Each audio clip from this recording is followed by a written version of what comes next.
Hey guys, what's good? I'm Andre and today I want to talk to you guys about triangles. I've been meaning to create this video for such a long time, but I keep waiting for a proper setup and I finally got one for you guys today.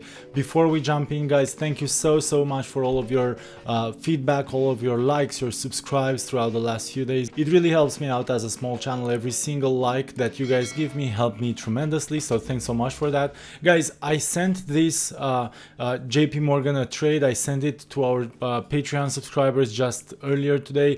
This video is probably not gonna go live for a few days now, but we are basically going to be taking JP Morgan short here at market open. We're still pre-market right now from the top line of this triangle. Now let's see what a triangle means. First off, I want to describe the types of triangles because I think there's some confusion. So we have three different types of triangles.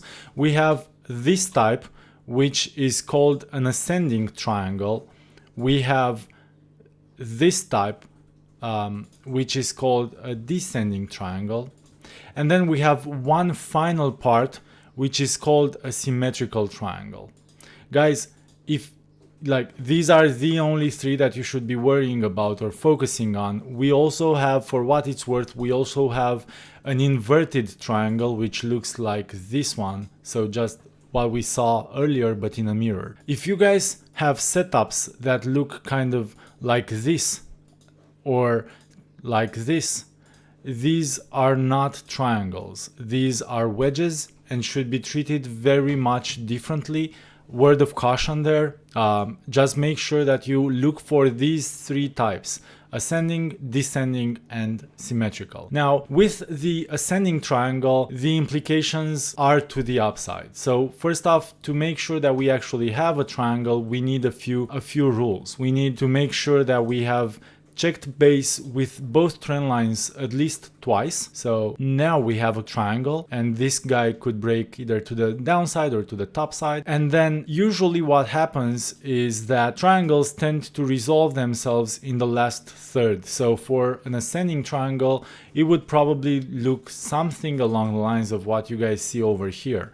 For the descending triangle, it's exactly the opposite, guys. We have a formation that looks very much like something like this, a breakdown, and then the move. Now, what's important to note is that you shouldn't be trading the triangles while the triangle formation is still in the midst of going from one trend line to the other one. Ideally, we only trade the triangles once the triangles are broken down through or broken out of. Obviously, that's not always what we actually end up doing, and I can tell you from experience that I've had a lot of success trading from one trend line to the other, and the reason why is very easy, because you have such a close stop loss, you know, you have it very well defined. Sure, you're gonna have an occasional fake out and you're gonna have an occasional time when it doesn't work out, but the book kind of says that you should be trading it once the breakout occurs. How do we measure it? This is really important. We actually measure the triangle by taking this type of measurement over here from this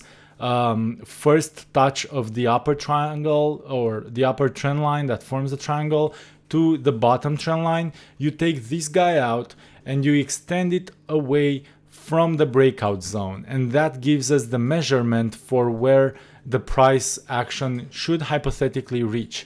And in that case, we would be looking at taking profit here in this range. This is where we would be looking to take profits in this case. Something else that's really important with triangles is to make sure that they are validated by volume, and this is something that I've found to be a key thing to trading triangles. As you guys can see here, I have this red downward pointing arrow near the volume, and just check how the volume continues to diminish throughout the entire trading range within this triangle. The only single day where the volume was significantly higher and so kind of contradicted what I'm saying here was a massive gap up day, which was a result of earnings. So I will absolutely ignore that one big volume day and the result of the gap up, because it's news driven, it's driven by an important event, so it's not part of the usual trading range that we should be expecting. So guys, that's pretty much it when it comes to triangles. Make sure you have diminishing volume. Make sure that you have at least a couple of checkpoints before you start trading it. Otherwise, you might be fooled and it might not actually be a triangle in the first place. And make sure that these are the only 3 types of triangles that you trade. The ascending, which has upwards implications but doesn't always resolve to the upside. That's important to understand. The downward one, which vice versa has downwards implications but doesn't always resolve to the downside. Sometimes it resolves to the upside. And the symmetrical, which doesn't have any bullish or bearish implications and which should be absolutely traded once you exit out of the triangle. Let me know in the comment section below if you have any questions, guys. Don't forget to check out our Patreon. We post a lot of really good content on here, a lot of trade ideas. Stop missing out on them. We're taking a lot of profits these days, so it's just $5 and you guys are gonna make an ROI on that $5 with the first couple of trades that you take with us. And we always have a good enough risk to reward ratio. We always make sure that we have those stop losses in place so that we can be successful together in the long term. Thanks so much for tuning in, guys. Don't forget to like and subscribe. I'll catch you next time. Take care.